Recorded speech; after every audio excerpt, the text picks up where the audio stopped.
Welcome back, guys, for week 10 of the Kansas State Dynasty.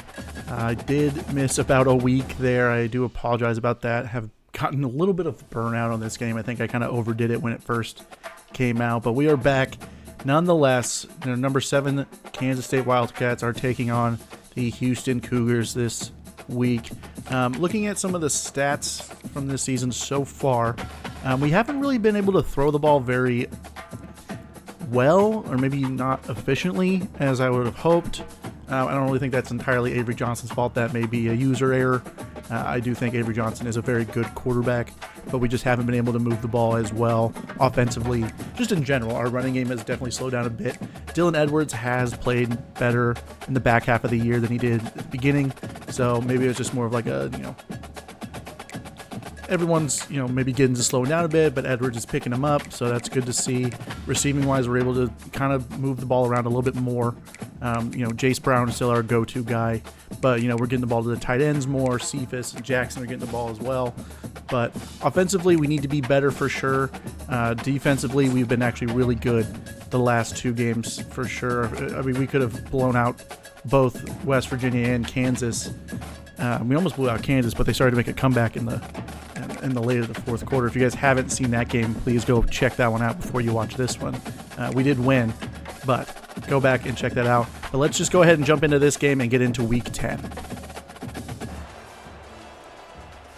Welcome to Houston, Texas, everybody. We are here at TDECU Stadium in the University of Houston for another Big 12 matchup.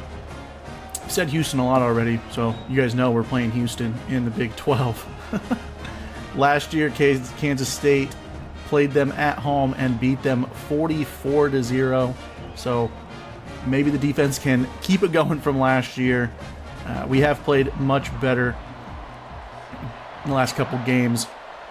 Houston sends it deep to Dylan Edwards, who's getting his second game at the kick returner spot, and he's able to take it up to the 22. And the K-State offense will take over from there, highlighting Dante Cephas, who's got 27 catches and just under 400 yards. But Avery Johnson out for the first drive. Giddens in the pistol. He hands to Giddens, and Giddens gets a good gain of 4 on first down. Bring up 2nd and 6. Oakley somewhat in the backfield to Johnson's right. Cephas in motion. They flip it to him, and he's trying to get the edge. And he's got an edge, but not able to beat the safety. But that's enough for a first down up to the 39. 2nd and 8, Johnson looks to pass, and he's gain of 2. No, he wasn't sacked. It was a gain of 2, so he was running. He looked like he was about to pitch that forward, but he was stopped. 3rd and 6, play action to Edwards, and he's sacked by Keith Cooper of Houston, and they will get their first attempt on offense. Not the start we wanted, but we'll have to live with it and go back and try again. Donovan Smith takes the read option. He goes to the left, and there's a flag on the play. He gains 10, but looks like this one's coming back. Not the start Houston wanted either, so offense is not really getting off to the correct starts, I would say. 1st and 20. Smith hands off to Jenkins, and he's going to get a short gain of 3. 2nd and 17, now in the pistol, 2 tight ends in. Smith hands it to Jenkins again, trying to go to the outside of the right. Makes vain miss, but Austin Moore is there to wrap him up after a short gain of 4. 3rd down, the bane of K-State's existence. Looks to pass, and it's knocked away by Marcus Sigel. Good stop for the defense. They go 3 and out, and Avery Johnson gets the ball back. They start off, they hand it to Giddens. He looks for room and just nowhere to go, so far not running the ball how we want. Now 3rd and 5, and it hits a lineman and goes incomplete, and the Cats can't take advantage of the good field position. Donovan Smith back out with his offense. He sends the tight end in motion to the left. He hands it to Jenkins, and he's got a big hole, and he's going to be able to get 6 on that one. 2nd and 4, 2 tight ends to the right, and they're in the pistol. Smith hands to Jenkins again, and he's blown up by Austin Moore. He did get blocked, but he was the reason he got stopped behind the line there. So loss of 3 and bring down another 3rd down. Smith running everywhere, trying to get away, but he is eventually brought down by Somalo. He broke the initial tackle there, but tried to get out of there, but ran right into the brick wall of Somalo. Avery Johnson hands off to Giddens, and here's a big hole. Giddens getting some big yards there. Good run from him. Now we go empty on 1st and 18 after the penalty. Johnson back to pass. Tight window throw, and it's caught by Oakley. We've seen a few of those over the past couple of weeks. Not the best decision throws, but it has worked out, so not going to complain at the moment. Johnson looking to throw. He throws on the run, and he finds Cephas across the middle, and he's up to the 20-yard line. Big game for the Cats, and we are nearing the red zone. 1st and 10. Johnson back to pass again. He gets it off as he's hit, and it's Will Swanson, and he's able to get 9. Good of Johnson to stay in there and take the hit and make the throw. 2nd and 1 now. We give it to our power back Giddens, and he's getting it inside the 10-yard line to the 7. 2nd and goal. Johnson back to pass. Quick pass. It's tossed up to Cephas, and it's knocked out of his hands. And they'll bring up 3rd down. Johnson back to pass. Pressure coming from the left. He finds Brown. No, it's also knocked out of his hand. So 2 drops, and we would have to settle for a field goal. Good defense by Houston in the red zone. Now their offense back out, and they get a good gain of 9 on 1st down. Make it 2nd and 1. Houston hasn't gotten a 1st down yet this quarter. They give to Smith, and he's going to be stopped on the read option. Brendan Mott, and I believe that was Austin Moore. Might have been, I'm just blanking. Clifton, there it is. Short slant, and it's caught. Houston's got their 1st down, but there is a flag on the play. Is this roughing the passer? No, it's a block in the back. Huge penalty by Houston there, and they would be forced to punt it away. So still no 1st downs for Houston. Play action now. It's tossed out quickly to Will Swanson, and he's got more than enough for a 1st down into Houston Cougar territory. That would take us to the end of the 1st quarter, and the Cats are up 3-0. Kind of a slow start offensively. However, the defense only allowing 7 yards total has been the highlight of the quarter. First play here of the 2nd quarter, 1st and 10. We hand it to Giddens, and he's stopped in the backfield. Man, my loss of 1 cannot find any room so far in the running game. Dylan Edwards checks in now. Johnson back to pass, and he's looking, he's scanning. He gets away from 1, but he's not able to get away from the 2nd, and he'll be brought down. Be 3rd and long now. Not how we thought this drive was going to go after the first couple plays. Johnson looks to pass. He scrambles, and he's got a lot of space. He's got a lot of green. He's using his feet to get up, and he's going to be short, about 3 yards. But it looks like, given our kicking problems, K-State's offense is going to stay on the field, trying to force them off sides. Maybe they run a play. They do. Johnson's back to snap, and he finds Jace Brown. He float ones over the middle, and he's able to get the 1st down. Good throw from Johnson there. That wasn't the easiest pass. Play action to Giddens. Scanning again. Johnson scrambles to the right, and he finds Jace Brown coming back to the ball, and that's going to be a 9-yard gain. It's now 3rd and 1. We know what's happening on this play. We give it to our power back, and he goes up through the hole, is able to get it to the 9-yard line and give us another 1st down. Can the Cats put this one in the end zone this time? They were stopped last time. Going to come short pass over the middle, and Jackson's fighting, and he's able to get up to the 3-yard line.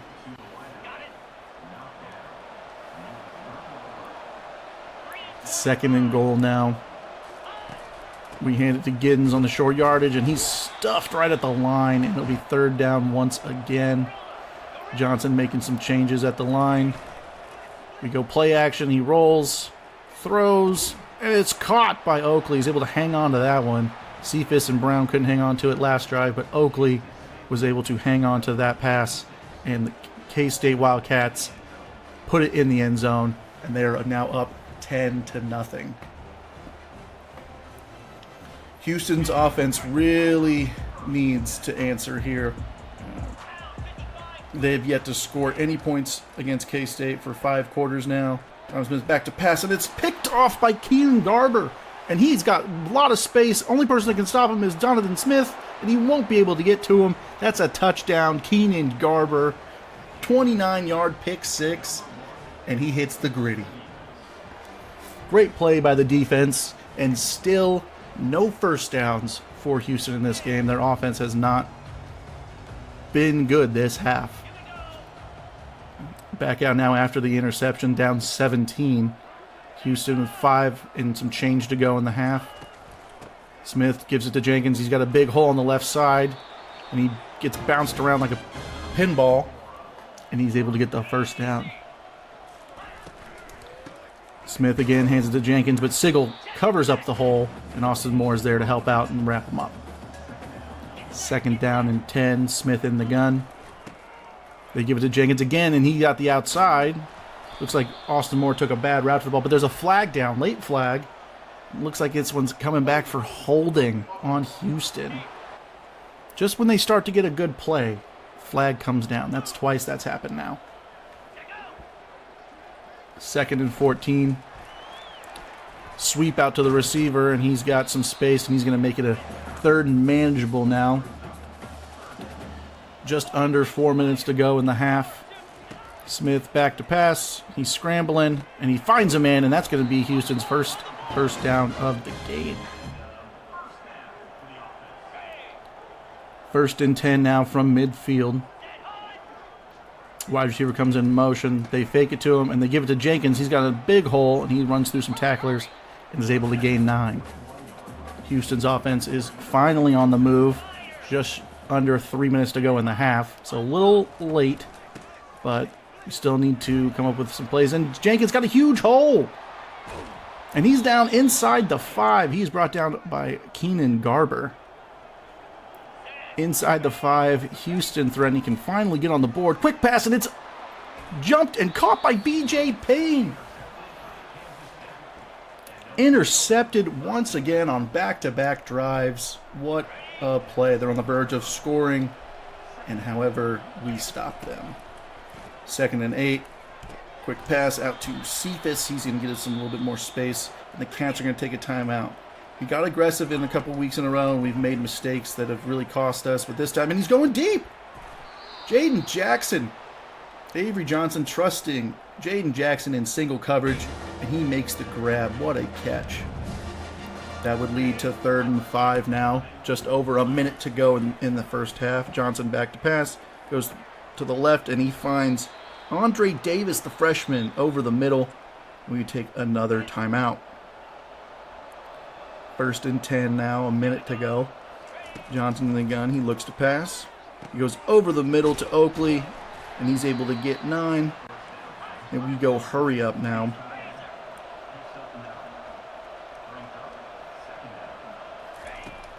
Johnson to pass, looks left, gets it out quick to Cephas, and he's making to turn the corner and get up towards the 6-yard line.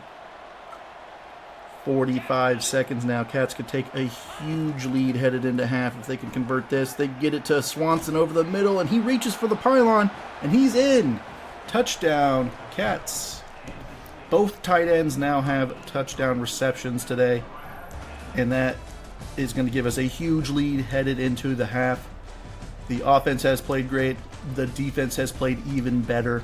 205 passing yards, only 37 rushing yards, so still having problems on the ground. We need to get that running game going. It'll really open up the pass game even more. But so far, I'm not going to complain. Houston back out for the first possession of the half. Quick pass out to the receiver. And a gain of 2. Smith now in the gun. They hand it to Jenkins, and he's got a big hole. Jenkins has been their best player so far. And he's got another big chunk gain. I believe that puts him over 100 yards on the day. Give it back to Jenkins. He makes Parrish look silly, and he's got a gain of 8 on that one. currently got 108 rushing yards now. Backup running back now in. Smith sending the receiver in motion. They fake to him, and they give it to him. And VJ Vane is right there to stop him for a big loss. 3rd and 6 now. Smith back to pass, and it's dropped. Jacob Parrish breaks up the play. And that would be forcing a punt. They give it to Giddens here on 1st and 10 for their first possession of the game. And it'll be a short one. 2nd and 8, Johnson back to pass. And he's hit as he's thrown, and it's incomplete. And the Cats will be forced to punt as well. So 3 and out for the Cats. Gives the Cougars a little bit of light here. Quick screen out to number 5, and he's got a gain of 7. They would eventually pick up the first down, and they are now up at near their own 45-yard line. Smith in the gun, looking to pass. He goes over the middle, and it's caught by the tight end, and there's another flag down, as in it's holding on Houston. These flags are just killing them. It is now 1st and 20. Cannot be going backwards if you're the Cougars. Just helping out the defense. They hand it to Jenkins, and we were ready for it this time as Jake Clifton comes up and makes the hit, and they would eventually punt. Johnson back out for the 2nd time this half. They start with giving it to Giddens, and still just nowhere to run. 3rd and 9 now. Don't want to see another 3 and out. It's a screen pass. We get it to Edwards, and a pancake block. And Edwards is able to get the first down. Man, that guy got annihilated right there. 1st and 10. Cats go empty. Look to pass. It's quick out to Cephas, and it's caught. And he's able to hang on to it for a gain of 8. Would lead to a 3rd and inches. And we go power cat formation here. And Giddens finally has a little bit more room to run. He hasn't really had much of anything since the first quarter. 2nd and 10 now. Dylan Edwards to Johnson's left, and they give it to him, and he's got a lot of space on the outside using that speed, and he's inside the 10 and knocked out of bounds at the 7. Dylan Edwards with the biggest run of the game. However, we would not be able to convert it, and Chris Tennant would put it through the uprights for his 2nd field goal of the game. Not what you want from the offense. You want to see us put those away. However, we're up by 27 now. Still have not allowed any points to Houston in Big 12 play. They take over 1st and 10, and they give it to Jenkins, and just nowhere to go. We're ready for it. They haven't been able to do anything else besides run it, so we're really focusing on neutralizing Jenkins, though they will have to pass here, and it's knocked away by Justice James, and they will be forced to punt once more. Winding down the 3rd quarter, we give it to Edwards. He goes up the middle, and he's got enough for 9, taking us to the end of the 3rd quarter. With only 12 minutes to go, K-State is up 27-0. This has probably been our best all-around game. I think our running game should have been better. We're running out some new plays here, trying to see what works. Up by so much. But yeah. Just got to close this one out and not give up, big plays to allow them to score some points late and kind of bring this one back. We saw that last week against Kansas, and we don't want to see that again. But so far, this has been our best game minus our running game. But overall, I'll take it. Johnson back to pass. He looks for Oakley over the middle, and he's got a lot of room, and no one's in front of him. And that's Garrett Oakley's 2nd touchdown of the game. And the Cats are going to go up 34-0 here in the 4th quarter. I'm surprised there's this many fans still in the stadium after that one. Would not be surprised to see them starting to head towards the exits. They are not happy. I wouldn't be happy if I was a Houston Cougar fan. Can they salvage something from this game and avoid embarrassment? Smith back to pass, and he's got a quick out to his receiver who's breaking tackles, and he's got a huge gain, and he's into K-State territory all the way up to the 35-yard line. They would gain 5, so 2nd and 5. Smith back to pass again, and it's broken up once again by Jacob Parrish. 3rd down now. If they don't get it, would we see them go for it? They hand it to Jenkins, and Clifton is just saying, you're not going anywhere. and they do, in fact, go for it. They don't have anything to lose here. 4th down and 7, 9 minutes to go in the 4th. Smith's got all day in the pocket, and he's got a man, and it comes up short. It doesn't look like the receiver was expecting the ball, surprisingly, and it just kind of hits right below his legs. We give it to Giddens on 2nd and 5, and he's got a big hole there, and he's gaining up towards midfield. Haven't put in the backups just yet. May see those guys a little bit, but I want to get, again, running some plays I don't typically run just to see how they would work. Maybe getting in a little practice. Big gain there from Johnson, and he's up talking some trash. However, we wouldn't go anywhere from there, and we'd be forced to get a field goal out of that one. So now 37-0 with 5 minutes to go. Houston with a big play. Not a big play, but a decent chunk gain there. They would make it 1st down with 4.5 to go. Send the receiver in motion. They fake to him again. Smith looked to pass, and he goes out wide to the receiver he faked it to. And he's got a lot of green, and Austin Moore's there to wrap him up around the 40-yard line.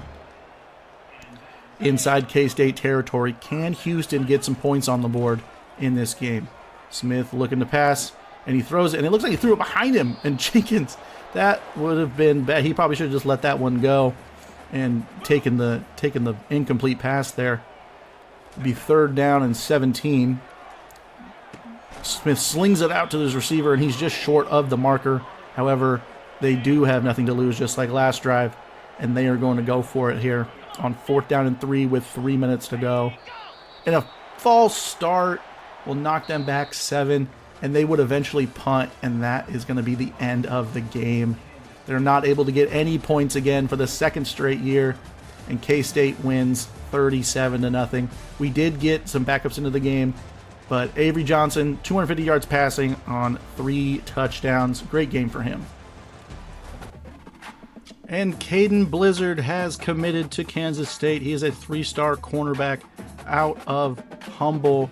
Great get for us.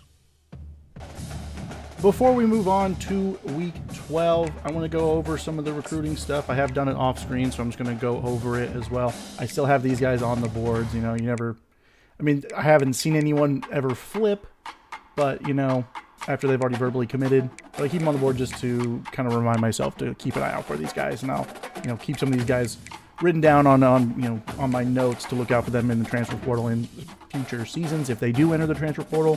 But we have Carlos Jameson. We saw that Caden Blizzard was our 2nd commitment. I've already added him into the spreadsheet that we have for this dynasty, but we have added points that we've gotten back from scouting and from guys like Caden Blizzard. We've gone pretty heavily at Juan Isovius. I'm not sure how to pronounce that, but he is a 4-star center out of Texas.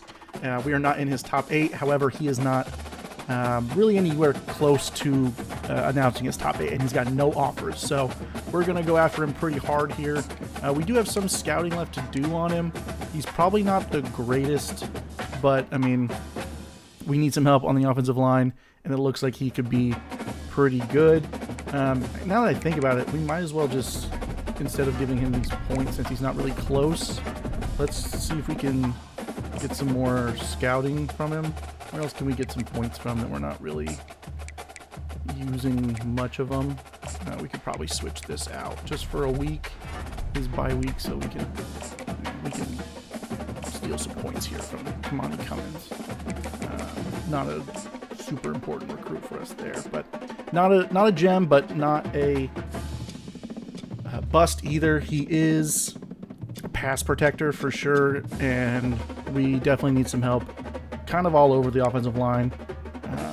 So he should be a big help. And then there's Rashad Mentor, and I hit the wrong button. I've done that a lot. Going back to Rashad Mentor, wide receiver out of Grand Prairie. He's a 4-star guy.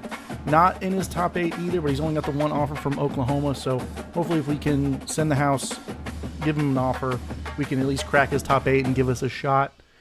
We did miss out on a lot of recruits early off in the year, so I'm having to kind of make up for that. Joel Macklin, we've gone to the top of his board.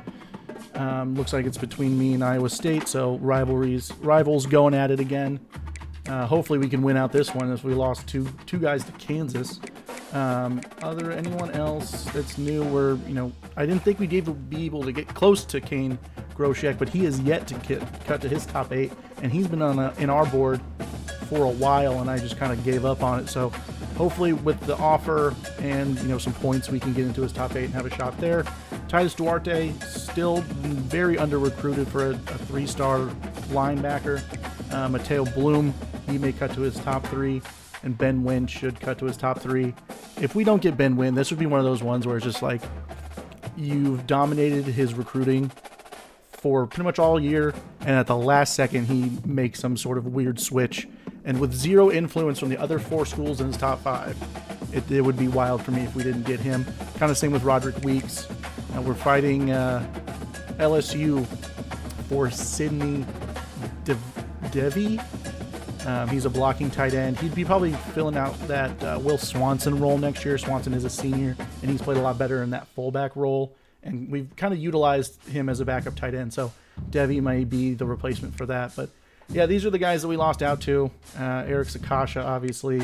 Evan Bolin, we weren't super in on. It was real late. It was going to be a tough one. Didn't really think we'd be able to pull him out of Iowa State, and he went there. Deshaun Neely, SMU came out of nowhere with this one. It was wild. Jace Fredrickson went to Nebraska. We're still recruiting the kicker, Nate Mount, but not a lot of people going after him. Kane Meeks, we ended up losing out to Arizona, which was kind of out of nowhere either, and same with Chauncey Kopp. But it was back and forth with Kansas over Jameson, who we eventually got, Dee Fowler, and George Butler. They did get 2 out of the 3. Derek Ahmad went to Nebraska, and Richard Cisco went to Ohio State. So that's a bit of recruiting. Let's see if we can get any more recruits. Do we have some points? We have 5 hours.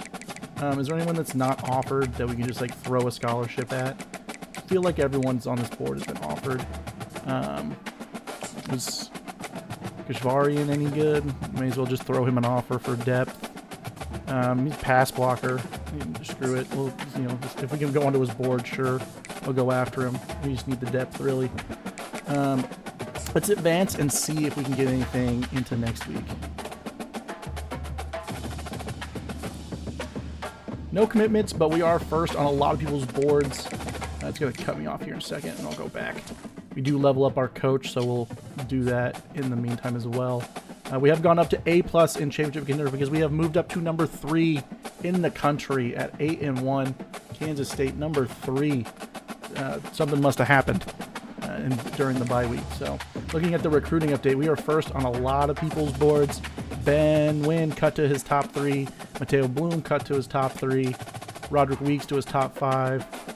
Everyone to their top 5 down from Weeks down to Joel Macklin. I feel like Joel Macklin's probably the one I'm going after the hardest and really could use. He's a JUCO sophomore, so he'd be a decent overall coming out. Diego Borges, deep threat, 5'9". Got some speed to him for sure. And then we go up to second on Rashard Mentor's board. He's a 6'5" physical receiver, so he would be a good outside threat for us. Let's see where we stand on these guys' boards. We have Arizona State next. I forgot about Arizona State. We are playing at home against 3-6 Arizona State, so maybe that'll go exactly like the Houston game. A little easier back half of the year for sure. Mentor, we are second on his board. Obviously, we are late to the party given where OU was at, but we're right behind them. No problems. And we go top of Juan Isiovis. Again, I'm not going to be able to pronounce that all throughout the Dynasty if we do get him, but we go top, and he'll cut to his top 8 likely after the Arizona State game. Borges, very under-recruited 3-star guy out of Wichita. I'm not sure how I missed him originally, but looking at some of it, he's got 93 speed, good agility. He might not have the best catching or best route running, but I would likely have him in more of a slot role. He does have the best friend mentality, which is very slot heavy. I do have some other dynasties I'm playing off screen that I've seen that mentality, and they have been just killer in the slot. They're always open. It's something about that best friend mentality. I don't know much about it, but I've seen it, and it's really, really good. Joel Macklin, top of his board, still with Iowa State, though. Didn't get anything for offering Adrian Kashavarian, but we do have 50 hours, so we'll maybe be going after him just, again, like we did with Isiovis, with the depth. John Lambo there. Yep, just some depth guys really here. Going after Deion Daniels. He's maybe, if we get him, great. If not, I'm not too bummed out about it. Caleb Alabi is he's either going to be a tight end or a receiver. I'm guessing a tight end given his size, but another guy we may look into later down the road. Haywood, again, some of these guys aren't being recruited. We did not get in on Groshek's top 8, so we may need to put in some more points there before he does that, but who knows? Not something I'm really going after. Everyone else, we're real close to getting Mateo Blum to commit. It's going to be tight between ourselves and Oklahoma, though. Ben Wynn, he's looking to commit fairly soon. And Roderick Weeks going to commit to his top 3 hopefully soon. Same with Devi. Mount about to cut to his top 5. So yeah, that's the recruiting update. I'll go back and do the recruiting and spend some hours off screen, and I'll show you guys that stuff when I do that. Looking at the top 25, Ohio State, Michigan 1-2, and we know they will likely have to meet. They will meet for sure. There's no way they don't. This is going to be the one year that they don't meet. That would be ridiculous. Yeah, they meet at the very end of the year. That's what I thought. So if we win out, we go number 2, and we'll be... I feel like we're definitely a playoff team for sure. Looking at the conference standings, UCF is also 6-1. So, but I think we have looking at the bracket, I'll go back to the top 25 in just a second. The update also did this bracket, which was way better than the last one, I think. We are the 2 seed as of right now. That's because Michigan is the 1 seed as the top of the Big Ten, and Ohio State isn't. Interesting how that works, but again, they will have to play each other regardless, and that will be for that top spot. We may end up getting that top spot as well. Do I think we're the best team in the country? No. I think we've had a much easier schedule because the Big 12 is a little bit weaker, but that's just how it plays out, unfortunately. Trying to keep it realistic. I don't think it's actually going to happen to where Kansas State is the number 1 seed, but they could definitely be a 1 through 4 seed coming out of the Big 12.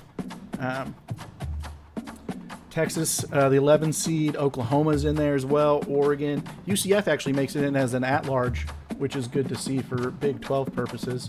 And Tulane is the group of 5 team that is in. They are 8-2. That's probably one of the better group of 5 teams that could make the playoff in real life. So that would be interesting. They don't have their same quarterback as they had previously in Bratt, but we'll see how they do. Any interesting teams in here? I think Alabama was ranked 25 going into the game against Houston, and they've shot up the last 2 weeks up to 15, and they're 6-3, so they got the same record as Texas. Tulane, as we already said, Tulane already in the 25 spot. Georgia 6-3, which is spread. A lot of 6-3 teams in the SEC. It's going to be really just a grudge match throughout the entire season in the SEC. Looking at the Heisman stuff, Jalen Milrose at the top of it with Grayson McCall, Cam Ward, Cade Klubnik, and Jackson Arnold. So all quarterbacks to no surprise. I'm surprised to see these two. Not Jalen Milroe. He plays at Alabama, so if he's playing well, he'll likely be in the run for the Heisman. Grayson McCall is an interesting one to see. He's the transfer from Coastal Carolina. Cam Ward, a transfer as well. He transferred from Washington State to Miami. And Cade Klubnik and Jackson Arnold, the 2, I guess, the younger guys, per se. But that is how that's looking now. Do we have any guys on the awards watch list? Player of the Year is fourth for Brendan Mott. Again, I have played around with the sliders a little bit to kind of tweak that down a little bit. I don't think he's the greatest pass rusher, but he does lead the league in lead the country in sacks. Last time I checked. Head Coach of the Year, we are 6th in Coach of the Year. Christopher Knight currently leads that spot, which I don't really blame him for, since UCF wasn't projected to really do much of anything. Also, UMass is 8-1. That's crazy. They are 8-1, and I wouldn't be surprised if. And they've beaten a top 25 team, so that's interesting. Best quarterback, Jalen Milroe.